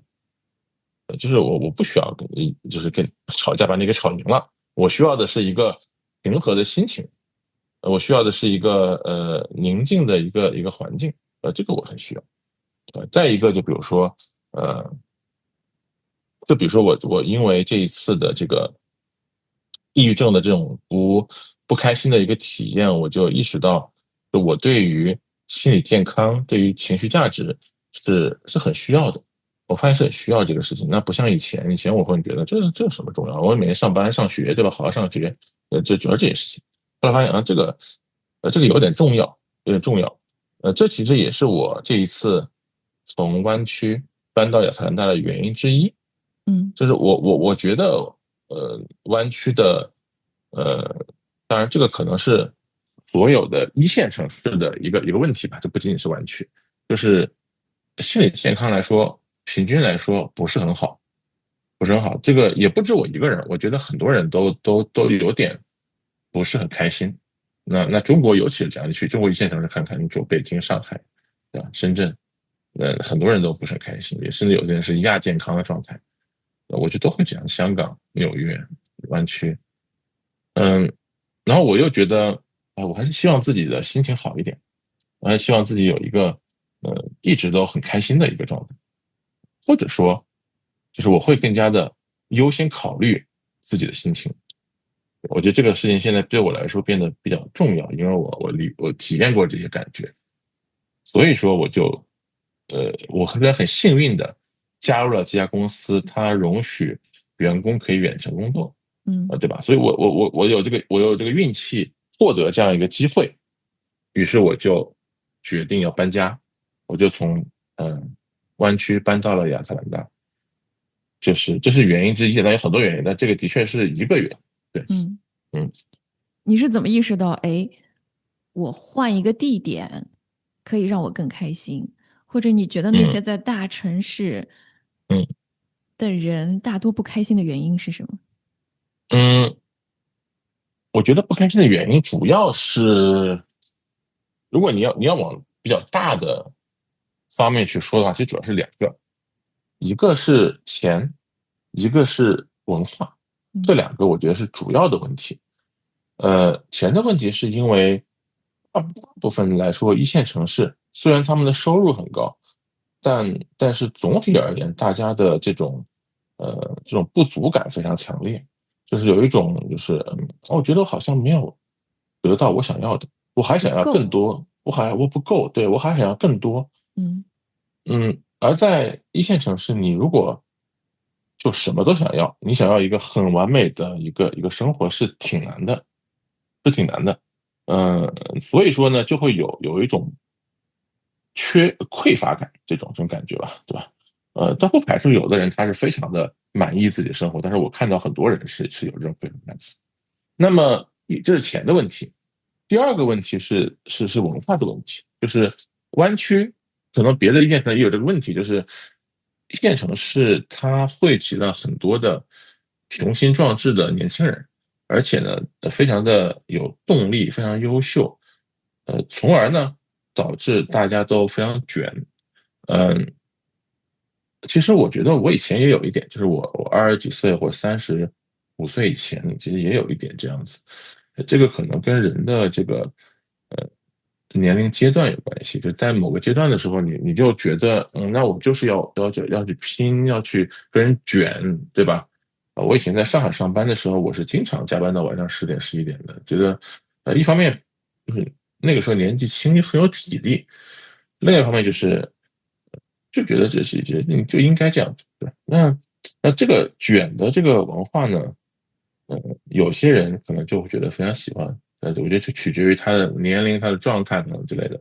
那对于一部分人来说，这就是一个压力，是一个压力，就你会不断的受到周围的一些信息的一些影响，就比如说 peer pressure。peer pressure，对，我觉得就主要是 peer pressure，你这个总结是非常正确的，就是你本来比如说跟你一起毕业的同学，对吧？啊，他开的公司上市了啊，你呢？你在干嘛？对吧？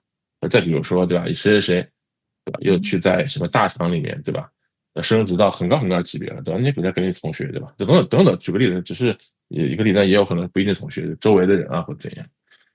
在嗯，就是在那种环境下，容易产生这种 peer pressure 的这种感觉。呃，一方面就是人本身非常优秀，非常的这个自我驱动，对吧？另外一方面也是因为，我觉得一线城市的这个大家的这个差别非常之大，就可能有的人是一个就苦逼的这个牛马，对吧？可能有的人已经是大富豪，生活非常的舒服，这个差距非常非常大，所以会有这种嗯 peer pressure 啊这种卷的这种压力在里面。我觉得这两点吧，可能还有别的，但这两点是主要的，我觉得造成一线城市的一些人觉得不快乐的原因。有比较，并且对嗯，自己现在的状态不够满意，心是的，里不够富足。是的，嗯。那是什么让你觉得搬去亚特兰大可能会改变这个现状，会让你呃，更开心？因为首先我在雅加达生活过2年嘛，因为我上学院在那边念的嘛，嗯所以当时我对雅加达印象就挺好的。呃比如说气候啊、环境什么的就不说了。再一个就是这个，我从到了湾区以后再回想了一下，我觉得我在亚特兰大认识的人都非常快乐。嗯就是你会，就是这个东西其实非常的反常识，就是如果你想想看，你分析一下，你就发现那边的人他的教育水平是怎样的，他们的年收入平均是多少，对吧？资产嗯多少？那跟湾区没法比，就是从一个平均的一个情况没法比，差的非常非常远。但是我觉得他们的就是没有觉得他们好像受过什么苦，没有觉得他们有一种愁眉苦脸的一个状态，反倒是好像都有点年轻，就比如说我当时在那边认识的一些人，可能50、60岁了吧，看着像40岁，就不知为什么就显得有点年轻。这是我自己当时在亚特兰大生活的一种感觉。然后后来呢，我也跟留在亚特兰大生活的一些朋友聊嘛，跟他们的体验啊什么的，就是大家基本的反馈就是大家觉得都很满意，都很满意，就大家都很喜欢自己的这样一个生活。那这个就像你去吃个馆子，对吧？你去点评网站上看一下别人点评，这个别人打全是5星，你说哦，对吧？那这个馆子可能是有点好吃啊，这个，嗯，那当然了，这个里面有一点点这个survivor bias，对吧？那可能不喜欢吃这个菜的人可能就不来了，对吧？或者不喜欢亚特兰大的人可能就搬走了，那留下来当然是喜欢的，但是还是蛮明显的感觉到，在那生活的人，他们给我的反馈就是他们觉得很好，是一块。那第三块就是说，就是刚才讲的，就是从呃钱的角度来说，那你其实这个信息比较公开，你都可以查到，就是发现雅汉纳的这个收入的这个差距是比较小的。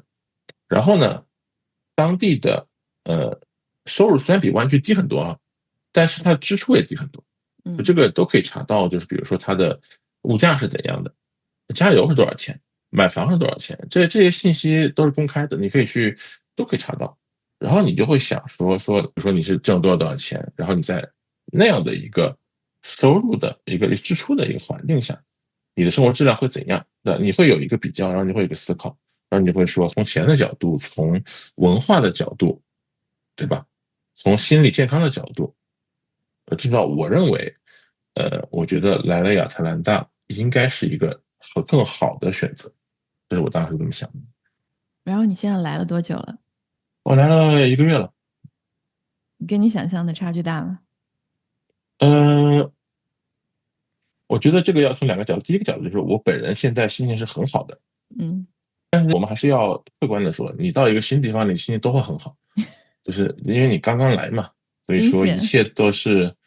说一切都是新鲜的，一切都是美好的，你只看到了好的一面，对吧？所以说这个事情你可能需要稍微的待长一点时间才会知道，但是目前来说，以我1个月的感受来说，我觉得是很好的。然后你和朋友见面了，那些嗯，朋友因为是你想象的 嗯 research 里面那样非常相对比嗯，较自己比较自我满足的状态吗？比较对啊。年轻。对啊，对啊，我来了之后，我一开始还会有点担心，就是因为亚特兰大的，一方面我在这里很多年了嘛，很多年没在这儿了嘛，我12年前就嗯毕业就走了嘛，很多年前不在这儿了。第二个呢，本来这边的就是朋友啊、华人啊，就比较少，然后也湾区嘛，人多嘛，华人也多，朋友也多，所以我是一开始还说这边会不会没有太多人可以去社交。来嗯了之后发现，至少目前为止我还觉得有挺多人可以社交的，不是很多人，就是因为同学呀、校友呀，大家很热情，很热情，然后知道我从加州搬过来之后呀，接我吃饭的，请我到他们家坐坐的，对吧？这各种，这很多。到现在为止我还在排时间，就是什么时候见谁，周末因为只有周末嘛，平时在上班啊什么的。所以这目前为止我觉得还挺满意的，挺开心的，对。而且回到你刚刚问，就是你觉得他们过得开不开心？我目前为止觉得还是挺开心的。从他们的给我的这个情绪上的这个投射来说，我感觉他们情绪是比较好的。然后从钱角度来说，绝对上值肯定比不上湾区，那肯定的。但是生活质量，我觉得平均来说好像是比湾区好一点，是比湾区好一点，对。生活质量要好一点，好在哪些方嗯面？嗯。就比如说，就比如说买房和学区这两个事儿吧，包括私立学校吧，就这么几个吧。从买房角度来说，就这边的同学、校友基本上都，我觉得他们住房条件都很好，都很好，对。然后呢，学区角度来说呢，也是都住在很好的学区，嗯然后私立学校呢，也有一部分的朋友他选择把小孩送到私立学校去，也就是当然，我觉得这个可能有一点片面啊，但是至少这几个都是从一个角度来判断，就同样都是MBA 毕业生，对吧？然后呢，人家在这边过的生活，跟同样的 MBA 毕业生，可能我们只从平均角度来说，对吧？在湾区还是亚特兰大的生活质量好一些，我自己的感觉。嗯嗯。那你们吃饭的时候聊什么？就是在湾区聚会的时候聊什么？现在在亚嗯特兰大都聊什嗯。么？湾区聚会的时候聊创业的非常多，聊创业，聊 idea，聊技术的发展，对吧？然后聊一些赚钱的机会、风投什么的，职业发展，对吧？这个比较多。亚特兰大的话呢，有一些是聊生活，特别是因为我刚来嘛，所以说我聊了很多，比如说天气啊，聊了一些这个交通啊，聊了一些怎么找好的医生啊，哪里剪头啊什么这些事情。生活这方面我觉得是也聊了一些。职业也聊了一些，就是大家的工作怎么样呀，未来发展怎么样呀，等等，这也聊一点。呃，但是相对来说，我觉得，聊的时候不怎么聊 feel pressure 这件事情，我觉得这点还是可以，就是聊一般是聊自己，就是啊，我以前是做这个，我现在想做这个，下步我应该怎么？但是我觉得相对来说，大家没有太大的一个不满足感，就大家都会觉得说。我当然希望是更好一点哈，希望更快的发展，能够更高的一个这个职业发展的机会。但是，没有人觉得现在的情况是他很不满意的。第二，嗯没有人想要去一线城市。当然，可能是想去的已经去了，就留着，这是 survival bias，这是幸存者偏差嘛，就是留在这儿的人肯定是知道，他选择的东西是什么。可能没有人想说啊，因为我想要更好的职业发展，所以我想去湾区，我想去纽约，我想去西雅图。基本上没有人跟我。嗯，但有的时候也会聊一些，也算工作或者也算事业，但是比较，我觉得不传统。就是我觉得湾区的大家聊的更加传统一点，要么就是在公司里面怎么升职打怪，对吧？然后做项目，要么就是怎么创业，什么新技术怎么拿风投。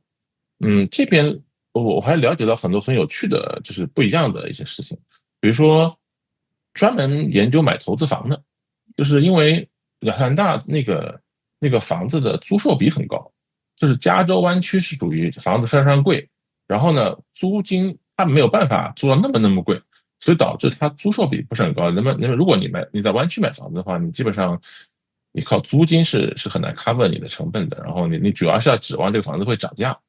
你看那因为它的特别是某些区域，当然这个要挑一下，但是有些地方它的因为房子不贵，然后租金还可以，所以它的租售变高。而且会有些人他就要么就自己买很多很多房子，然后每个都出租，要么就是帮别人买很多很多房子，然后他在里面就是提成啊，做经纪人啊什么之类的，就是投资房对吧？这是一个。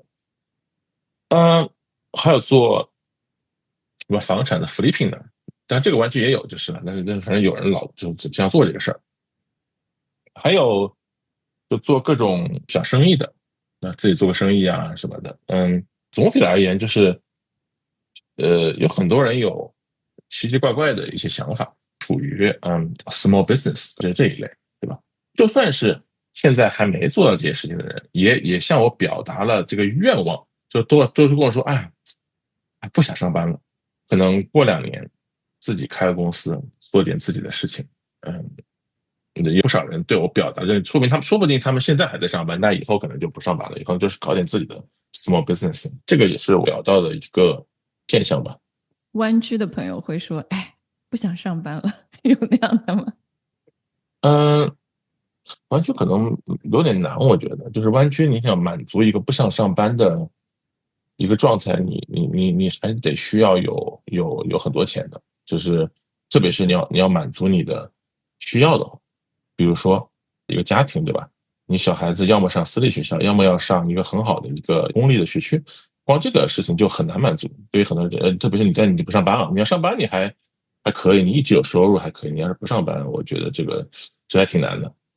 那也是，那在这些事情上就会容易很多。那可能很多人，可能40岁他就没有这个烦恼了，对吧？就小孩子，也上了最好的学区了，然后这个房子也买完了，就没有什么烦恼，然后就可以说，哎呀，我要不做点别的什么？有一些这样的情况。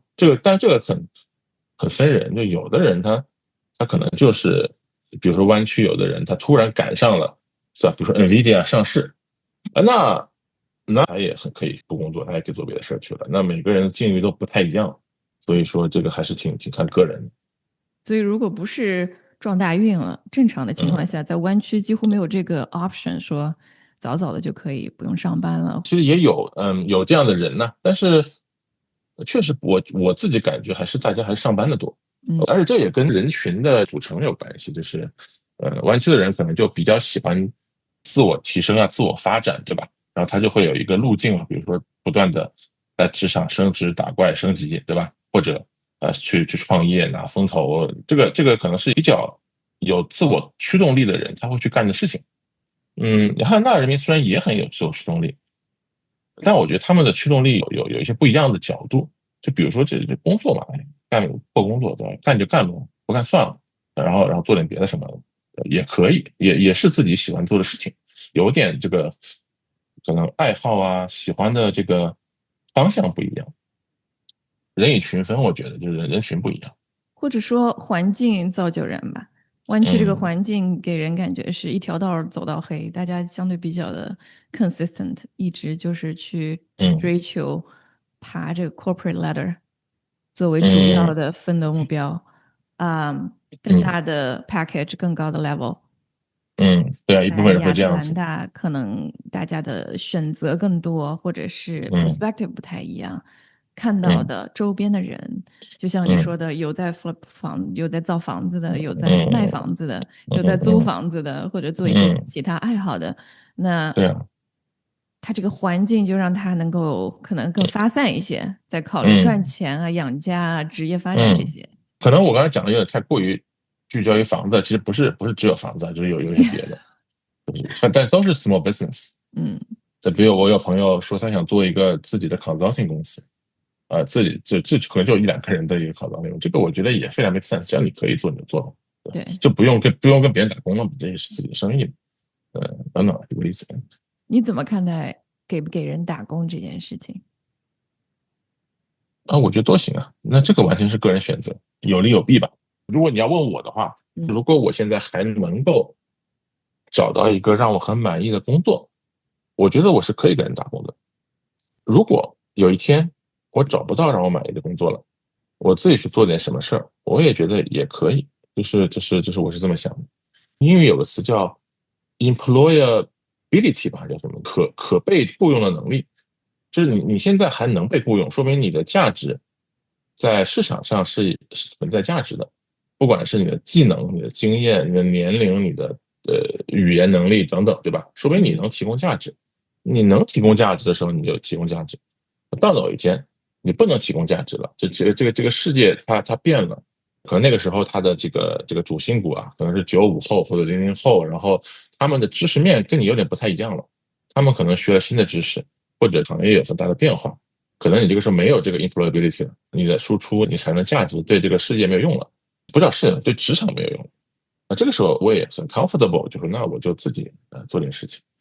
我觉得我可以自己，尤其是你像我现在就经常在研究这个 AI，还有工作效率，还有自动化这些事情，我觉得这些角度还是有很多可以做的事儿。嗯。如果我今天不上班的话，我有足够的时间，我从早上起床到晚上睡觉，我有这么多时间，我觉得我是可以做点，做个软件呢，做个插件呢，做个什么服务啊，就我觉得是可以。我觉得听上去这个状态是很好的，就是哪怕我现在不嗯上班了，我从嗯早到晚都可以非常充实。我知道 exactly 我要去做什么，或者是要去研究什么，就是嗯，一种充满希望的感觉。对呀，所以我觉得心情很重要呀。就是你如果心情不好，你很抑郁，你就没有这种感觉。你嗯心情好的时候，你会有一种就是很有创意的感觉，你有 idea，说哎，那这个也可以啊，那个也可以，就是这个我觉得跟心情有关系的。就是你心情不好的时候，你这个人整个人是麻木的，就是你完全想不出来未来你有什么希望，有什么好的点子能够对未来有期望，你知道吧？这个跟心情，所以说，嗯，所以说我觉得保持一个好的心情，一个良好的心理健康，在很多事情上都有起到一个非常非常大的作用，对工作也很有帮助。就我明显感觉到，我最近这份工作，因为我心情好，我明显我觉得我的 performance 好很多，就属于那种就是比如说沟通的时候，明显感觉到自己非常的 comfortable，做工作的时候明显感觉到自己 idea 爆棚，就是各种 idea，对吧？然后不断的想怎么去 improve 自己的产品，怎么什么之类的，这跟你的心情有很大关系。嗯，绝对是由内有而外的。嗯以现在这个状态再去回嗯看过去的那3、4年，嗯，有没有什么感悟？感悟就是你怎么能接受这3、4年的一个低谷吧，对吧？就一开始的时候，你之所以难过，就是因为不断地有打击给你，然后你接受不了，然后你就难过。那现在就是经过时间，经过治疗，经过自己想通很多事情，然后你就接受了。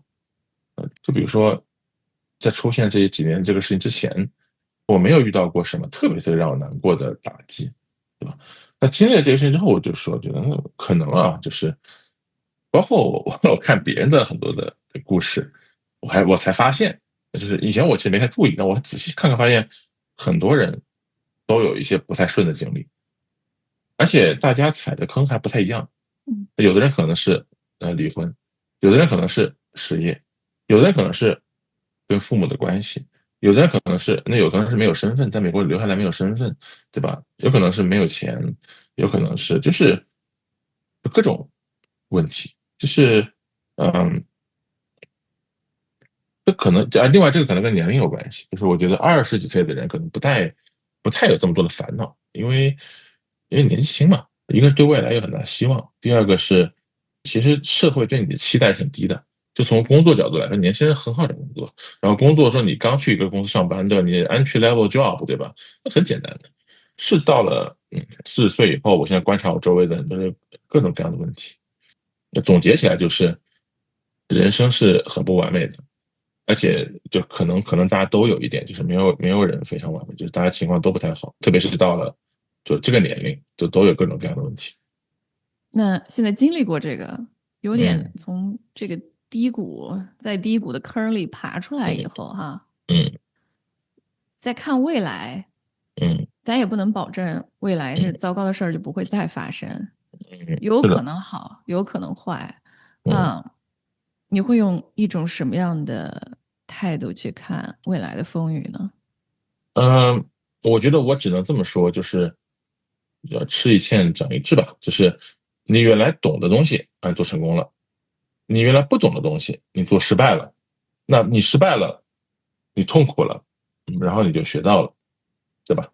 那学到了以后，就别再犯一样的错误就可以了。我就只能这么看待自己，对吧？就比如说在婚姻啊、情感这个事情上，那我觉得我是犯了错误的。嗯，我觉得我在这个过程里面，就是自己受了很多的折磨，而且这有很多的原因是因为我的一些决策的原因。我以后做决策就要学习到很多东西。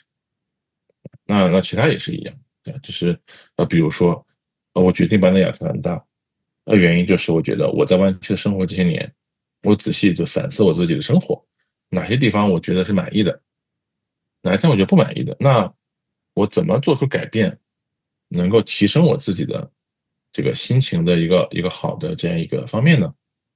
我就思考这个问题嘛，对吧？所以我就来亚特兰大了。所以说以后也许还会出现各种各样的问题，但首先是不要再重复犯一样的错。然后如果真的遇到问题了，那你如果是你无法就是解决的，可能是不在你的控制范围，那你也只能接受，然后再使用再学习，学到了以后再别犯一样的错了。我觉得是这样子。我还有一个想法，就是因为经历了这些之后呢，你整个人生从你出生到你去世这些年的这个整个人生的判断来说，你的这个期望值就降低了很多。就比如说我，比如说我30多岁的时候，30岁吧，就30岁，就那个时候的感觉就是对未来有很多的期望，就觉得说我要有一个幸福的家庭，有非常争气的孩子，有非常富足的一个金钱的一个状态，对吧？我有一个很好的事业，就是你会有很多的这个对自己的一个期待，对吧？就对整个人生的一个角度来看的一个期待。经历了这些事情之后呢，我的感觉就是说，你一旦经历了一些事情，你的人生就不可能完美了。就以这婚姻角度来说，就如果一个人他离婚了，他这个从婚姻角度来说，他这个事情他已经发生了，对吧？那他就没有办法完美了。你总不能说你再回到过去，对吧？再结一次婚，那不可能。你再结婚，那也是二婚，对不对？所以说不会是一个很完美的状态。但是我觉得这个也行，这个也没关系。对吧？这个还是以离婚为例，那离婚的人多了，对吧？二婚的人多了，二婚过得好的人也多了。尽管他不是头婚，但过得也挺好，对不对？所以说，就对于这个整个人生的判断来说，会更加的理性，然后期待没有那么高，觉得这个事情有它不完美的一面，这已经发生了，对吧？就会这样子，对。但不去期待一个完全完美的人生，其实会让人觉得更加的轻松，是不是？嗯，我觉得我倒并没有觉得非常轻松，我觉得只是让人更加自洽了。如果你确实对自己的人生有非常高的一个期许，然后你又没有获得的时候，那你就挺难受的。但是你如果理解说这个，包括你自己，包括你周围的人，你观察别人，你发现大家的生活都有点糟糕，大家都没有人过得非常的无懈可击。那你就不要去期待你的生活会非常非常非常好。嗯，但这不影响你有一个好的心情。我觉得你期待没有那么高，但你心情依然可以很好。你会觉得自己更加活在当下吗？不去嗯过多的嗯想未来会发生什么，不会发生什么，或者什么东西嗯完美还是不完美。我嗯只要把现在这一嗯，刻过得更好。我觉得都有。就一方面，我是挺就像你说的，活在当下的，就是把自己每天的生活都过得开心，这是很重要的。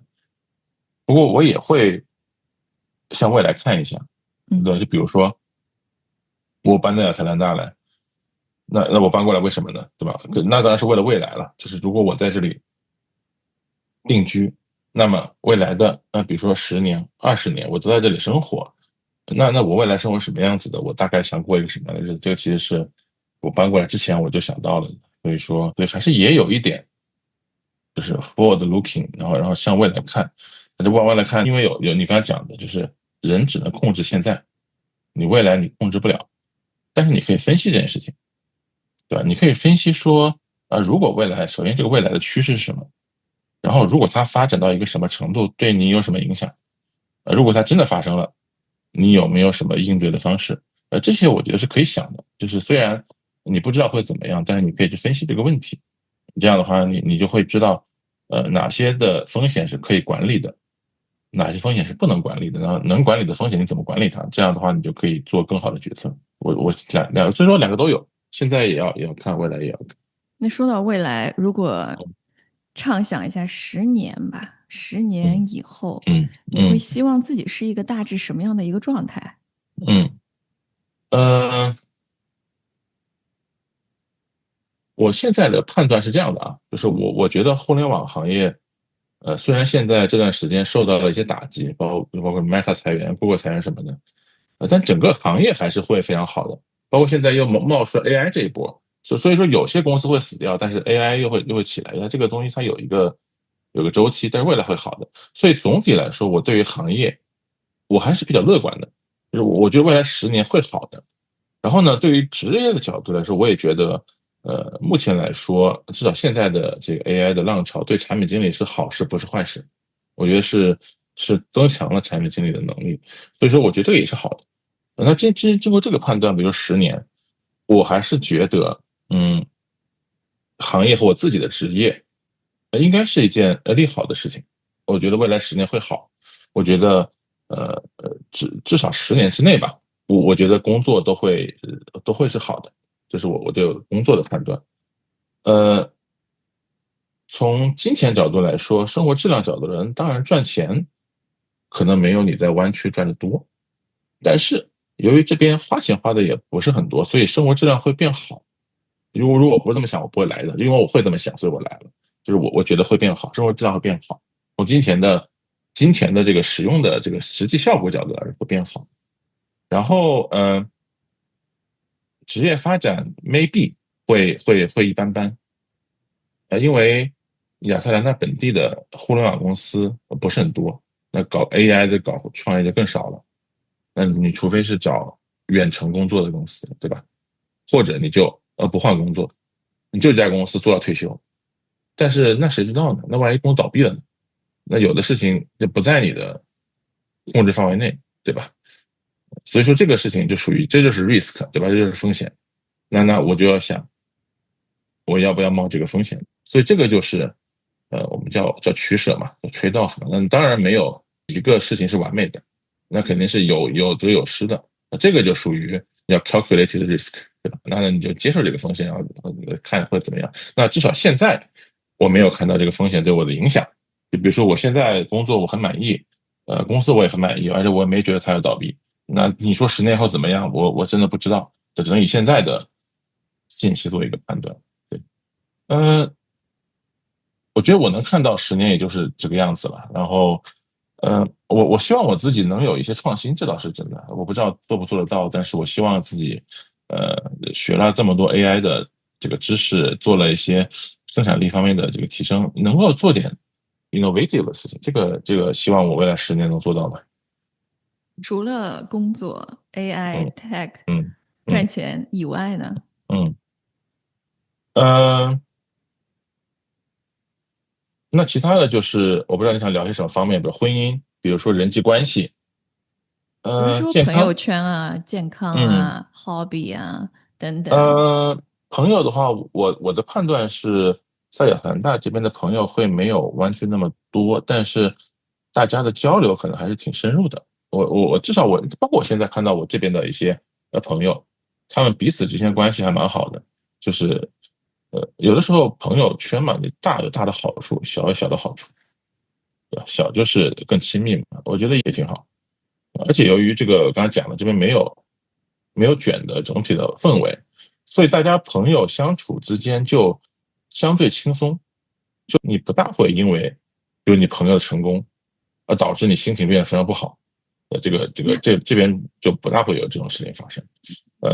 大家都很纯粹，就所以我觉得，这是在人际交往这方面的。而且另外，我也会这边也会去交往一些就是可能你以前在湾区不会交往的一些人。比如说在湾区，你一般只会交往，就是你交往的全是 tech 的，然后呢，也基本上都是中国人，因为中国人太多，所以我以前跟朋友讲说，我在亚特兰大的时候还交过一些本地的朋友。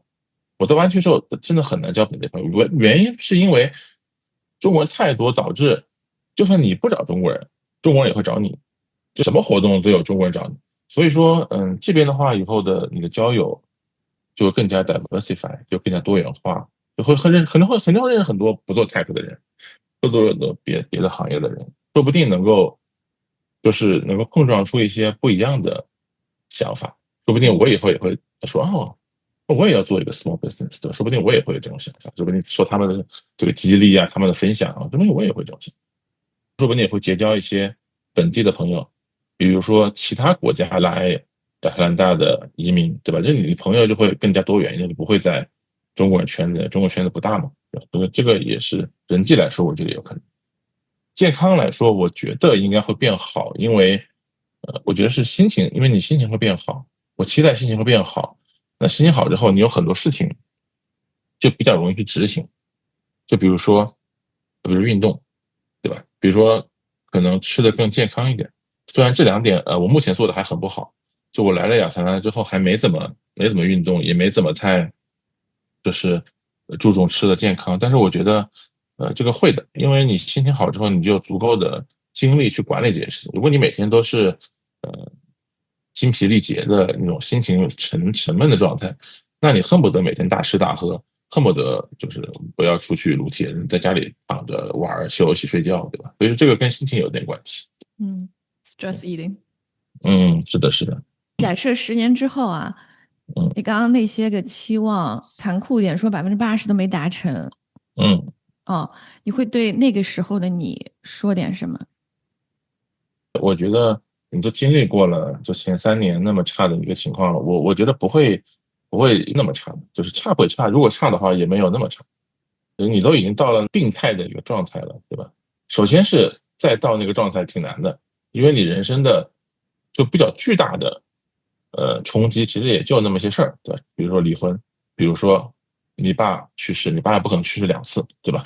对，另外一方面就是，有的时候你的烦恼主要是因为你自己，对这个人生，对你自己的，嗯，这个 expectation 这个期待太高，然后你就会烦恼。现在如果你期待不是特别高的话，就你的目标不一样的话，比如我现在目标只是心情好，就是我只要心情好就可以了，其他事情就是说，当然好是最好，比如说赚钱，对吧？那赚钱如果太少，你心情肯定不会好。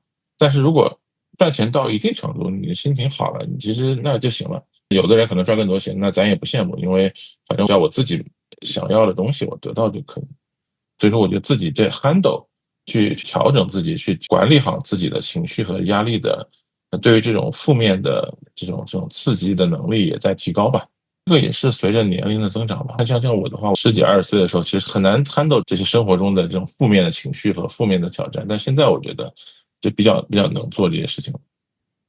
就有一个比喻，就说小的时候可能心里就像是一个鱼缸，嗯你丢块石头进去就是波澜壮阔的溅起嗯，大大的水是是花哈。是的是的。随着你经历的事情越来越多，你这个鱼缸可能就变成了一个水塘，嗯现在对你来说可能已经是一个湖泊了。